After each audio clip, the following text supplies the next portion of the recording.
Good evening. I am doing this video to add to my PowerPoint presentation.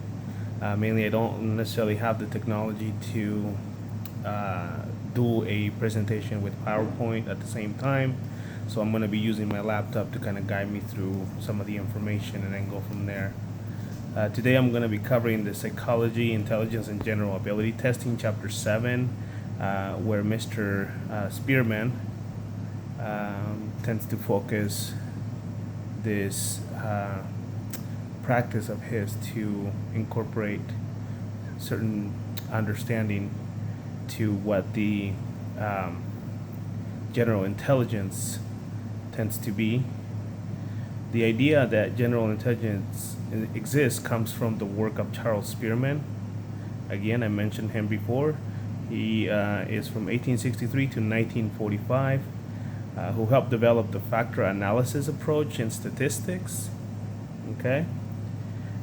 Factor analysis is a tool where variables and complex concepts are key components to the relationship, such as socioeconomic status, dietary patterns, psychological scales, just to name a few.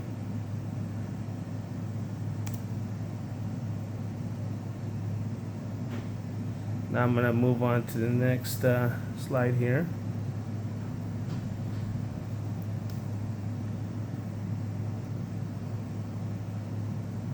What are factors? Now, these are some of the factors that Spearman talked about.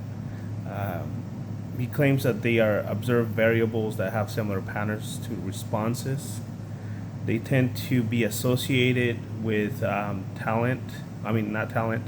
They tend to be associated with latent, often not directly measured variables. So they could be variables that are incorporated, but they may not necessarily be 100% connected to the study. They just are variables that are being taken into account. One example would be how individuals may respond to questions about education, income, or occupation. Now, that could be, I could say, for example, I have a good way or a good school that I tend to go to, which allows me to have good learning, so I get the best education possible. Maybe my occupation is a high level occupation that I may have, or maybe I don't feel like it's such a high occupation. Maybe it's something I feel like it's kind of a man at the bottom of the totem pole kind of occupation that I may have in the kind of work that I do. But again, what is intelligence? According to Spearman, there are two factors theory of intelligence, um, two factors there, and he claims that the first factor is general. It influences the person's performance on all tasks. The second factor is the influence of performance in specific areas. And these factors tend to correlate with other factors, often with the general influence, meaning that there's other components that tend to influence such factors to where they may correlate to one against one another, and you get a certain result.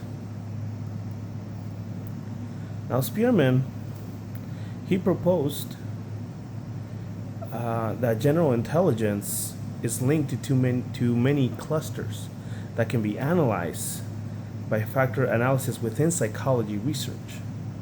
A good example would be people comprehension abilities or vocabulary examination. The level that of vocabulary that a person may have may be something that could be studied in that regard. Spatial ability factor, or even reasoning ability factor. How we reason about things could be a factor that could be studied as well. Now we move on. We move on to the how factors identify information. Well, there's a few components that go into this process. They tend to explain the variance of information that otherwise would be discarded. Maybe it takes into account that there's simple factors, could be family that surrounds the person, Maybe if they come from a family that may have lots of family members who've been to college and they've been very successful. And oftentimes, in other studies, they're like that doesn't even matter. It could be something that they don't take into account because it's possibly or probably not even relevant to their study. They help decipher what factors are useful when it comes to retaining subject matter. So, in other words, it could be certain variables that they say, hey, maybe if we incorporate these other scenarios, we might be able to get to a different result. Now, such factors are explained through a factor loading process. Okay? So, in other words, you take all these different factors and you just put them all together, and you analyze them in a way that you're going to be eventually getting an end result. And such end result could be either a positive or negative, depending on what kind of factors were incorporated in the study. How is intelligence assessed through factors? Well,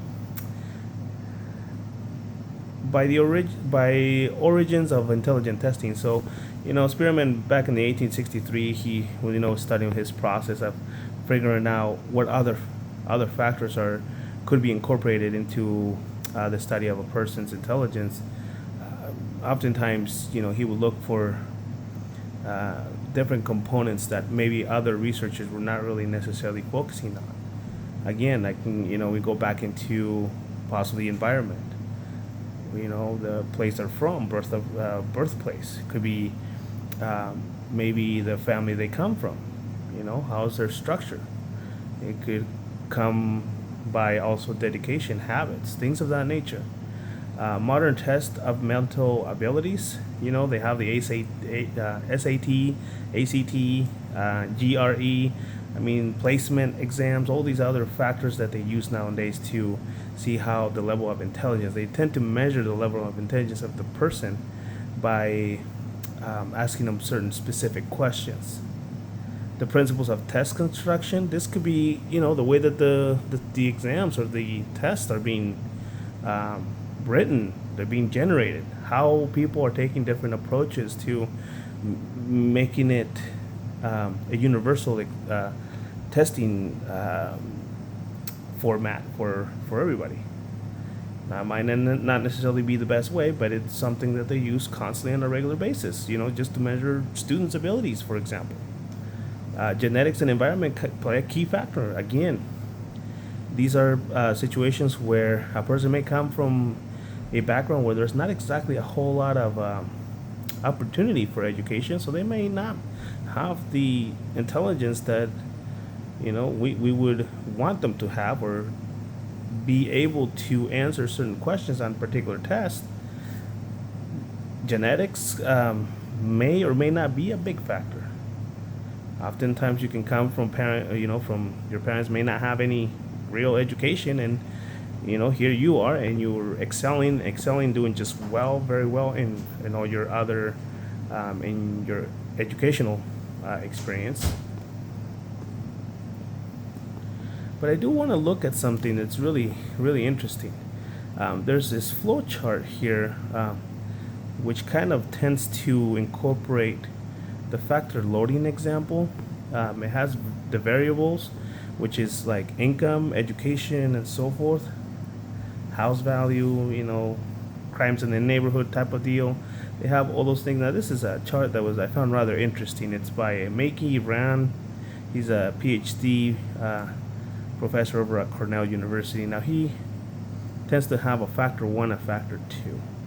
So factor 1 tends to show rather a closer medium than factor 2. Factor 2 is, in some areas, it kind of gives a stronger but validity to the giving variables, and in some it doesn't.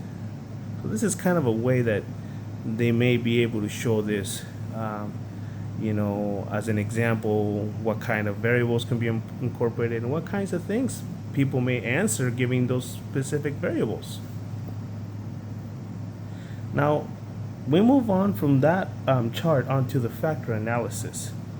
Now, the factor analysis is an interaction within the regression model that one can still evaluate the main effects, just like ANOVA. Um, intercept is meaningless in the regression model because oftentimes when people try to intersect certain variables, they are focusing on stuff that they shouldn't be focusing on because maybe some of those variables don't really mean anything. They're not really going to give you an end result. So there's no point in intercepting them. Let's just, kind of go with the flow. Let's just see what kind of results we end up with at the end. Covariance becomes a nuisance variable, and the focus of the analysis tends to focus more on the evaluation of the means after the covariate has been controlled. So, in other words, you have to analyze the variables to see which ones you think are important to control and which ones may not be. You never know. You just have to really pay attention to that because oftentimes they just become a nuisance and you're just like, I don't even understand why I even have these variables in here. It makes no sense to me. And the best way to just do that is just focus on what areas you find that there's the strongest evidence for you to kind of show that the information is relative to your study.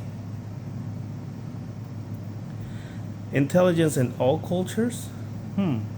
Well, this is something that's a big topic nowadays because this is where experience that groups learn from the ability to solve problems. So in other words, you can be in one group and maybe that group doesn't have a very high education background, but as a group you're able to conquer and solve certain problems that you have experienced and you have learned from. We tend to use our knowledge to adapt to new situations. For example, like myself coming from a different country into the USA, I had to learn how to adapt. How can I adapt to this environment to where I can be prosperous and move forward and not fall through the cracks or fall behind with the times? So this is something that we have to take into consideration because it's very, very important.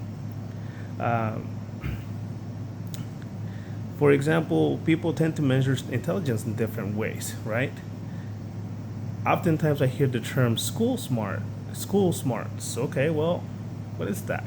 To me, that says that the person is really good at, going through a textbook, getting all the meat out of that textbook and really being articulate and just being able to recall a lot of that information to where it sounds informative once they deliver out the message, and they don't need to spend a lot of time going through chapters or going through books or trying to do research to understand concepts or to understand how the process works. However, other people may have to work a lot harder to get an understanding, so they may lack school smarts. So it's something to just keep in mind that oftentimes people may not necessarily be, at that level. All right, well that concludes our discussion or my presentation for today. Just want to point out that everybody learns in different ways, and intelligence can be measured in various forms, not necessarily in tests or giving multiple choice questions. It could be at a wide range of different forms. I know that people have other factors that may affect their ability to do well on exams, and maybe that's not the best way for them to be tested on intelligence. Some people can be more visual, others audio.